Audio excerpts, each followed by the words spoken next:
साम्राज्य न्यूज, सामान्यांचा असामान्य आवाज. रोटरी नॉर्थ राधाकिशन फोमरा मूकबधीर विद्यालयात 26 जानेवारी निमित्त घेण्यात आलेल्या ध्वजवंदनाच्या कार्यक्रमात प्रमुख पाहुणे माजी IPS अधिकारी तथा पोलीस तक्रार निवारण प्राधिकरण पुणे येथील विभागीय अधिकारी डॉक्टर शहाजीराव साळुंखे बोलत होते. विद्यार्थ्यांनी सादर केलेल्या विविध गुणदर्शनाचा कार्यक्रम बघून ते भारावून गेले. कर्णबधिरत्व असूनही कुठेही दिव्यांगत्वाची उणीव जाणवत नाही असेही ते म्हणाले. प्रारंभी उपस्थितांचे स्वागत प्रास्ताविक शाळेचा परिचय मुख्याध्यापिका क्षितिजा गाताडे यांनी करून दिला. प्रमुख पाहुण्यांचा स्वागतपर पुष्पगुच्छ देऊन सत्कार रोटरी क्लब ऑफ सोलापूर नॉर्थच्या अध्यक्ष डॉक्टर जानवी माखीजा यांनी केला. प्रमुख पाहुण्यांच्या हस्ते झेंडावंदनाचा कार्यक्रम घेण्यात आला.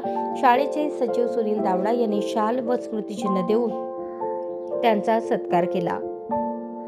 याप्रसंगी आयडॉल्स संस्थेचे संस्थापक अध्यक्ष कुणाल बाबरे यांचा सत्कार प्रमुख पाहुण्यांच्या हस्ते करण्यात आला. कुणाल बाबरे यांच्यातर्फे विद्यार्थ्यांना खाऊ देण्यात आला.